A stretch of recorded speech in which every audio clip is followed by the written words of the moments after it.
Joining me now in the Cypher Brief studio is Ralph Goff, who is on the ground in Kyiv, Ukraine. Ralph, it looks like you're in a beautiful location right in the center of the city there. I recognize that church. Yes, good evening, Suzanne. Beautiful Kiev. Yes, and it is beautiful despite all of the drone attacks and missile attacks that we've seen. Ralph, I wanted to get your thoughts before we talk about all the traveling that you've done and the folks you've talked to in Ukraine this week. First, in Poland. This Yeah. incursion in Poland that has really spun up NATO. The Yeah. EU is responding as well. What is your take on this from sort of your intelligence filter, which, as a former senior CIA officer, you carry with you everywhere? Yeah. So look, the flight of anywhere between 19 and 23 Russian drones over Poland, which the Russians claim was either didn't happen or was some sort of mistake, or the Ukrainians jammed their drone, so they wandered over Polish airspace, yada, yada, yada, excuse after excuse. It was a test.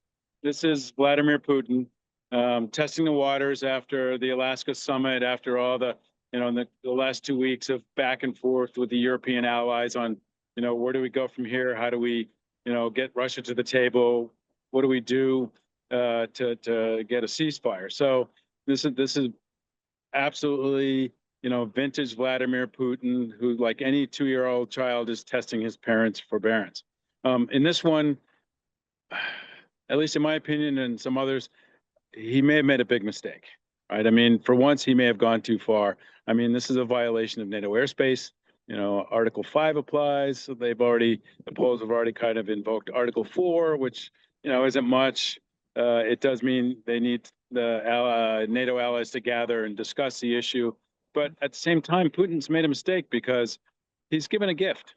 He's given a gift to NATO. He's given a gift to the Trump administration where they can come back and react, right? For instance, anywhere from establishing a no-fly zone over all of Ukraine, or maybe no-fly zone over the approaches to Poland, right, including into the airspace of Belarus, saying, hey, because these drones are a threat to NATO airspace, we're taking them out before they even get here.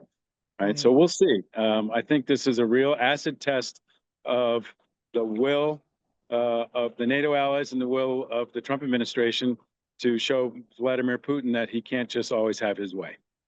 And of course, if anything were imposed like a no-fly zone, that's something that some folks have been calling for a very long time now, and would be very welcome news in Ukraine. That's true. Ralph, you've been traveling with a small group of folks to some of the frontline locations. I'd really love to get your thoughts on some ground truth about what's happening there. What does it look like, and what are some of the challenges that Ukrainian troops are facing in particular? So look, what it looks like is the Russians are making slow gains, right? But they are advancing slower than the Western powers advanced during World War I, right? So nothing to brag about. But it is a steady advance, and it's something that the Ukrainians are having a problem dealing with. While they, the challenge to the Ukrainians, because they lack the manpower, their challenge is to kind of protect their manpower, right? Try to save lives, try to husband their resources in terms of manpower, whereas the Russians are just throwing men into it, right? I mean, one of the most horrifying things I heard all week was from a commander out in one of the battalions who says they're capturing Russian prisoners who, from the time they left their house to the time they were in Ukrainian captivity, was 12 days. Wow. 12 You're days from kidding. the time they left home to the So there's time no they were training captured. anymore. There's no training Yeah. or organization really. There's no training. They're basically giving them uniforms, sticking them on a bus or a train, sending them out to the front, giving them a weapon, and sending them out to fight. Yeah. 12 days. That's pretty incredible. I mean, there have been comparisons to a meat grinder, and it kind Yes. of feels like it's moving closer to that being a reality for the Russian population. However, It has um, been. However, technology is making a difference. Like yeah, unfortunately, the ratio of casualties, which was always very highly in favor of the Ukrainians, is beginning to shift, right? The Russians are making a judgment. Putin is reckless, but he's not stupid. yeah, And so we're seeing a situation where the Russian casualty rate is diminishing a bit, and the Ukrainian casualty rate is staying the same. But it's still, for Ukraine, that's a net loss, right? Ukraine just does not have the manpower to match Russia. yeah. Um, One of the areas they're having problems is what we call the mid-range, anywhere from like 40 to 70 miles from the front lines. Right, the Russians are dominating that. They're able to bring their forces in, just distribute them for their assaults and trickle down. And the Ukrainians just haven't had the means to strike them in that zone to break these formations up before they get closer to the front. Where in the end, the Russians will send 50 guys, knowing that in the end, maybe only two of them will be alive at the end. But if those two guys have advanced 50 meters, that's a game. Wow, it's difficult to kind of like process all of this. Ralph, when I was there with you just a couple of months ago in March, there was a lot of talk about how there was that no man's buffer zone that was created along the front because of the drone technology. No one could actually go into that space without being targeted and killed by drones. Can you just kind of Yeah. give us a sense of what day-to-day life is like on the front lines right now?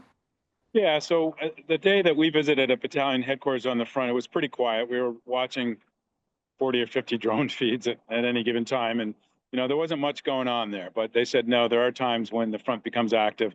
And yes, it is a death zone. But again, the difference is the Russians are willing to take casualties. So they will send men into that death zone, whereas the Ukrainians are forced to respond.